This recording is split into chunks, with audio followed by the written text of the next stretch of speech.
Le problème vient du fait que le président est en train de vouloir se battre sur le leadership du parti. C'est ça le problème en réalité. Ah oui. C'est-à-dire que, c'est-à-dire mais c'est ça le vrai problème. Parce que Je m'explique. C'est-à-dire qu'il n'a jamais contesté le fait que Ousmane Sonko était le leader de PASTEF.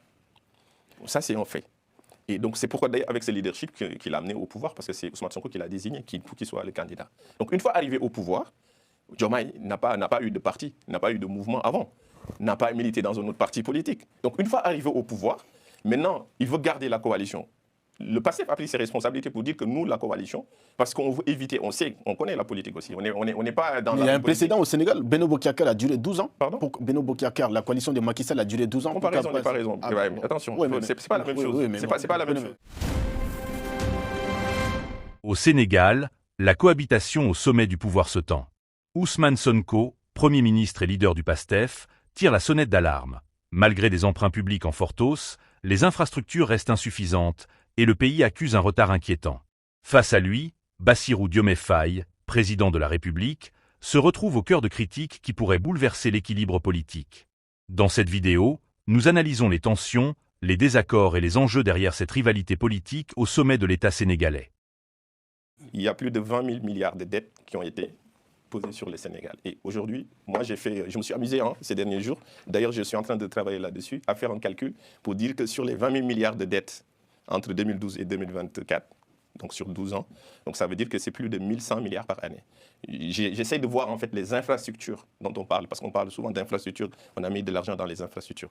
Je regarde les infrastructures, je regarde les dépenses en fait qui ont été faites.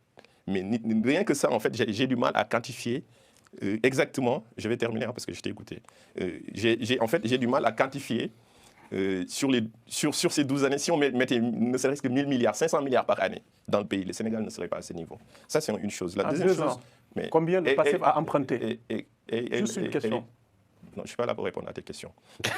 Donc, je disais en fait que sur cette partie-là, déjà sur le plan financier, en fait, ce serait quand même grotesque de venir nous expliquer. Parce que nous, actuellement, depuis 2 ans, ce qu'on essaie de faire, c'est une lutte de souveraineté. Et les seuls responsables, parce qu'on n'était pas au pouvoir, nous, on gère en fait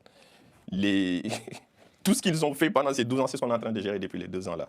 Donc, à un moment donné, et je pense heureusement qu'il y a quand même la position ferme d'Ousmane Sonko par rapport au FMI, au Premier ministre par rapport au FMI. Ça, je pense qu'en bon Sénégalais, même je dirais même un bon Africain, on doit juste saluer ce principe. C'est-à-dire qu'à un moment donné, il faut qu'on assume de gérer nos pays et de prendre les décisions.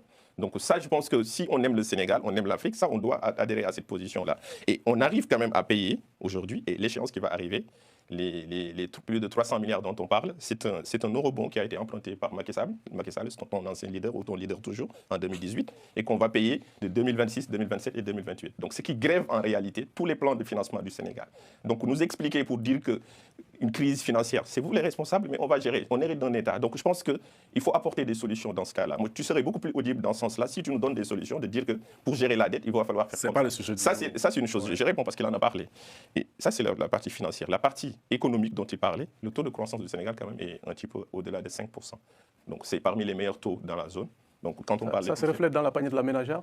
Je vais venir. Entre 2012 et 2024, quand on regarde la baisse des denrées de première nécessité, ça n'a pas eu lieu sous la magistère de Macky Sall. Et aujourd'hui, on arrive à le faire sur l'huile, sur le riz. D'ailleurs, lors des derniers, le ministre en fait, de l'Industrie a expliqué qu'on avait bloqué, parce qu'aujourd'hui, la production du lait a augmenté par rapport aux 2 dernières années, et qu'on avait bloqué les importations pour que les gens puissent consommer le lait local, pour favoriser, en fait, pour éviter d'avoir des stockages, en tout cas, pour que ça pourrisse, le riz ne pourrisse chez les producteurs.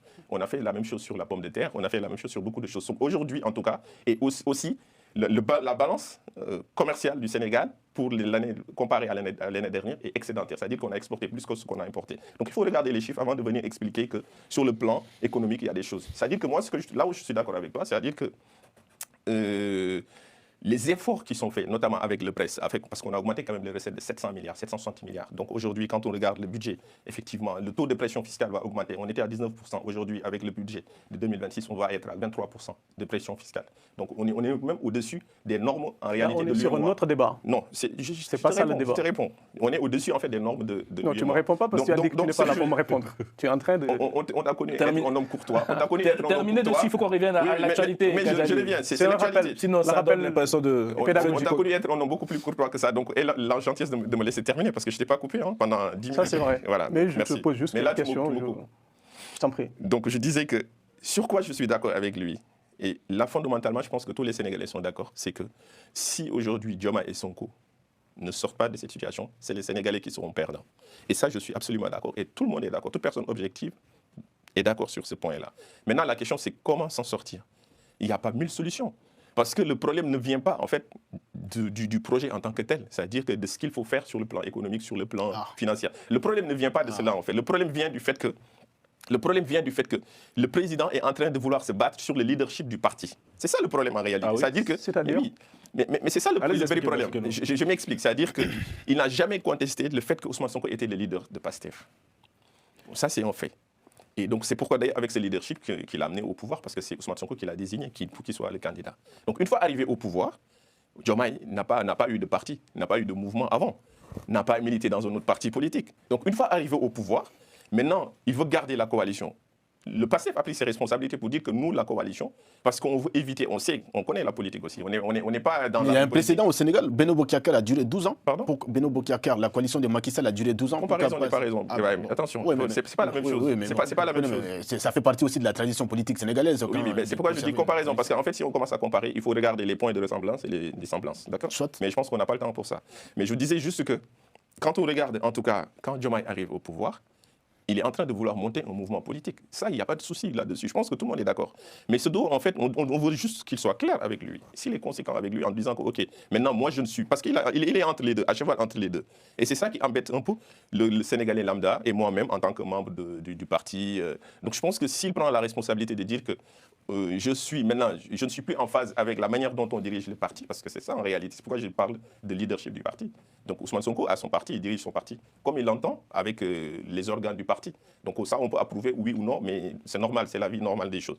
Mais si Diomaye n'est pas d'accord avec Ousmane Sonko sur la manière de diriger le parti, sur le plan politique, il est libre de dire que, OK, je garde mon mouvement Diomaye, maintenant je ne m'intéresse plus au parti PASTEF, et je suis président de la République. Si je ne veux plus d'Ousmane Sonko en tant que Premier ministre, je lui dis que je ne veux plus d'Ousmane Sonko. Et ça, je ne le souhaite pas parce qu'on va se retrouver encore dans une situation qu'on n'aurait pas souhaité, que moi, je n'aurais pas imaginé, parce que je ne pense pas que s'il fallait ces deux-là ne s'entendent pas, ce n'était pas sur le plan politique. J'aurais aimé entendre leur désaccord sur le plan, par exemple, de dire que comment on va financer la dette, comment on va restructurer sur ces sujets-là où on sait que c'est des problèmes d'ordre technique. Mais ce n'était pas sur le plan politique. N'empêche que, comme tu l'as dit, il existe une solution. Mais quelle est la meilleure solution? Je pense que c'est entre la peste et le choléra qu'on nous demande de choisir. Parce que si Ousmane Sonko démissionne, il n'est plus chef du gouvernement. Parce que Ousmane Sonko est actuellement le verrou de beaucoup de choses. Est-ce qu'au fond, c'est pas ce qu'il cherche? Non, il ne cherche pas ça, je ne pense pas. Parce qu'en fait, c'est mal connaître Ousmane Sonko parce que c'est un contributeur de tout ce qu'il y a au pays à 1000%. Donc il est un des premiers responsables. Donc on a intérêt, nous, à accompagner Diomaye à ce qu'il réussisse. C'est ce qu'on lui souhaite. Mais et c'est en fait la réussite de Diomaye. Il n'exclut pas une situation, une hypothèse où le PASTEF deviendrait partie de l'opposition. Absolument. Alors, expliquez-moi. Le PASTEF ne peut pas demander. Qu'est-ce qui se passe dans ce parti? Qu'est-ce qui se passe concrètement en interne? Finalement, le président est jeté aux oubliettes. Personne ne peut te l'expliquer. Personne. Tu sais, par exemple, nous, les incohérences qu'on dit, c'est que Mimi Touré, Abdourahmane, sort pour critiquer le Premier ministre, dire des choses. Il y a un DG qui est... C'est normal. Quelqu'un qui gère le Premier ministre, les affaires de l'État, oui. Mais il faut critiquer sa gestion. Mais un ministre, c'est que Abdou, je ne comprends même pas ta phrase en fait. Non, le fait de critiquer son Premier ministre et tu dis que c'est normal. Non. Où est passée la cohérence gouvernementale, la collégialité? Mimi Touré, non, tu as dit Mimi Touré d'abord. Abdourahmane, j'ai dit c'est normal. Non, quand on gère un État, le problème du PASTEF, vous êtes allergique aux critiques, malheureusement. Je termine juste pour dire qu'en fait, c'est que récemment, le président il a remercié un DG qui a osé dire en fait tout ce que tout le monde pense au Sénégal quasiment, c'est que il y a beaucoup de gens. C'est pourquoi je disais qu'avec Abdou, je suis d'accord sur une partie, mais comment il tourne la phrase, c'est là où je ne suis pas d'accord avec lui. Le constat, c'est que beaucoup de Sénégalais se sont sacrifiés pour un changement. Donc il y a des choses pour lesquelles je pense que nous, on aurait dû les dépasser depuis très longtemps. On ne devait pas être là parce que moi, je passe mon temps à regarder sur les aspects économiques, sociaux, et je pense que le pays avance et est quand même assez stable. On est en train de redresser pas mal de choses. Même par exemple, les contrats qui étaient mal faits sont en train d'être renégociés. J'ai deux questions pour vous, Kajali. Donc c'est dommage qu'on ne se focalise pas sur J'attends la réponse très claire et précise puisque vous êtes membre de la majorité présidentielle. Est-ce que le président se retrouve aujourd'hui dans une situation, comme les Américains le disent, de lame duck, canard boiteux, impuissant face à sa majorité? Une deuxième question, est-ce que vous actez aussi une rupture de Diomaye Faye avec le PASTEF? Mais concrètement, hein, sans faire de langue de bois. Bon, je ne peux pas le dire, en fait, parce que je ne suis pas dans la tête de Diomaye. Mais ce que j'analyse, moi... Mais c'est compliqué. Non, mais ce que je veux dire, c'est qu'il y a deux choses. Soit on connaît... moi, je ne suis pas... Vous, en tant que militant, est-ce que vous êtes déçu par le président aujourd'hui? Oui, je suis déçu par certains actes, parce que je pense que c'est des actes qui révèlent une certaine incohérence par rapport à comment on l'a connu, à la colonne vertébrale de Diomaye. Mais le président de la République... C'est ça que je dis, en fait. Donc c'est ça que je dis que je suis déçu. Je suis d'accord avec vous. Il est président de la République. Pourquoi répéter quelque chose comme ça? Oui, mais parce que vous semblez ne pas comprendre cela, en fait. Mais ce que je veux dire, c'est que c'est ça, en fait, moi, ma difficulté. C'est que quand on analyse des faits, des actes qui sont posés. C'est le problème en réalité. Mais il n'y a pas de mal à ce qu'ils disent que je ne suis plus en phase avec. Et clarifie. Et donc la clarification doit venir du président selon Oui, mais parce qu'Ousmane Sonko l'a fait plusieurs fois que maintenant le président ne parle pas. Et ensuite, on reproche à Ousmane Sonko d'avoir parlé. Okay. C'est les deux. Donc si Diomaye clarifie sa position, on en tirera les conséquences. S'il faut aller dissoudre l'Assemblée nationale, faisons-le. D'accord. Voilà. Oui, alors je pense qu'il a répondu d'ailleurs à une partie des interrogations qu'ils avaient soulevées en disant qu'il n'y a pas un problème de fond concernant le projet. Donc à partir de ce moment-là, je pense que le problème ne peut être qu'une question de leadership, comme il a souligné. Maintenant, il a plusieurs fois parlé de la coalition que Diomaye souhaite mettre en place. Je pense qu'il est de bon ton pour tout chef d'État de pouvoir élargir sa base. Je dirais de tout homme politique d'ailleurs, hein, parce que la principale source pour laquelle on pourrait être élu, c'est d'élargir sa base électorale. Donc je pense que faire cela, et surtout quand on est président de la République, ratisser large, essayer de faire une convergence de toutes les compétences. C'est une contradiction. Est-ce que c'est son rôle de président de faire ça? Merci beaucoup. Alors, non, écoutez, est-ce que c'est lui qui pilote la coalition?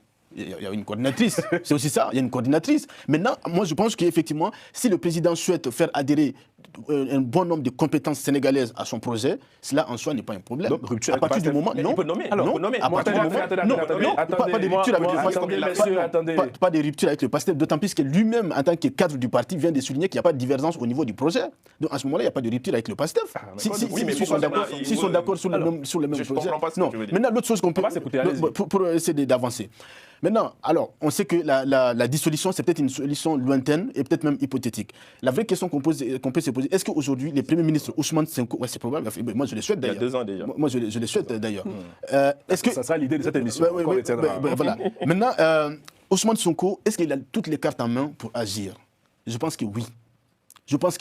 Parce que je n'ai pas l'impression qu'on lui mette des bâtons dans les roues. Pour agir dans quel sens? Pour mettre en application le projet du parti. Mais c'est ce qu'il est en train de faire. Mais alors, le problème dans ce cas, parce que dans ce cas, maintenant, il souligne des critiques. Et là, justement, ça souligne un caractère qu'on peut observer. Ça, c'est un aspect. Je termine là-dessus. Ça, c'est un aspect qu'on peut observer, c'est Ousmane Sonko. J'ai l'impression qu'il est allergique aux critiques, en fait. Parce que fondamentalement, c'est ce clairement, c'est ça. Parce que quand tu me dis qu'il a toutes les cartes en main, qu'il a train d'agir pour faire appliquer le programme, fondamentalement, il n'y a pas de problème. Donc on ne peut pas ne pas parler. Dans ce cas, il n'y a pas de problème. Alors, moi, non. C'est tellement pertinent la question qu'il pose. C'est quoi le problème? Pour moi, c'est la question centrale. On nous parle toujours, il a fait ceci, il a trahi le parti, il n'est plus dans la même ligne que... Mais concrètement, c'est quoi trahir le parti? Deuxièmement, malheureusement, comme tu n'es pas là pour répondre aux questions, ça va être très difficile. Deuxième chose. Merci. On a été élu sur quelle base? Le PASTEF a été élu sur quelle base? Quelqu'un qui nous parle de don de soi, donc ma personne n'est pas importante, je choisis quelqu'un, mais il faut le laisser dérouler. Mais tout le problème aujourd'hui, c'est la candidature en 2029. Tout le problème aujourd'hui, qui sera candidat en 2029? Absolument. Tout le reste, c'est de l'habillage, c'est un prétexte. Le PASTEF est clair là-dessus. Son candidat en 2029, c'est Ousmane Sonko. Mais vous le laissez terminer alors. Vous l'accompagnez, c'est quoi le problème? Non, on est en train de l'accompagner. Dans ce cas, j'ai l'impression que le problème, c'est que lui, en fait, il est en train de se battre sur le plan politique. Non, c'est ça le problème. Attendez, donc vous pensez que le président refuse ce choix du PASTEF? Non, mais le président, s'il vous plaît, je termine mon argumentaire. Il dit que ça l'engage pas. Non, je termine. Et je dis qu'en fait, tout ce qu'il pose, c'est comme si, en fait, il est en train de se battre sur le leadership du parti politique PASTEF. C'est ça, en fait, le problème pour nous. Le président n'a pas un autre problème. Attendez. Pour nous, c'est clair. Il faut qu'on avance sur l'autre thématique, Abdou. Moi, on m'aurait dit, on accompagne le président. C'est difficile de justifier les actes du président. Ce qui compte, c'est les résultats. C'est difficile de justifier. Ce qui compte, c'est ce que tu dis là. C'est le Sénégal. Il aurait viré en fait une personne qui n'est pas en ligne avec le parti. Donc en fait, il faut être cohérent dans tes principes, même quand tu regardes avec. Donc ça répond à ma question. On a un président impuissant aujourd'hui qui ne peut que. En fait, je comprends pas. En fait, attention, Carlil, il n'est pas impuissant sur le plan légal et juridique. Ça, c'est pas la question. On ne remet pas ça en cause. Mais sur le plan politique, il n'est pas leader d'un parti politique. C'est ça la difficulté. Et toute cette situation, Carly, c'est encore la faute du leader d'Abdou. Attends. Non. Voilà pour notre analyse des tensions entre Ousmane Sonko et Bassirou Diomaye Faye au sommet du pouvoir sénégalais. Qu'en pensez-vous? Ces divergences sont-elles le signe d'une simple dispute politique ou d'une fracture plus profonde?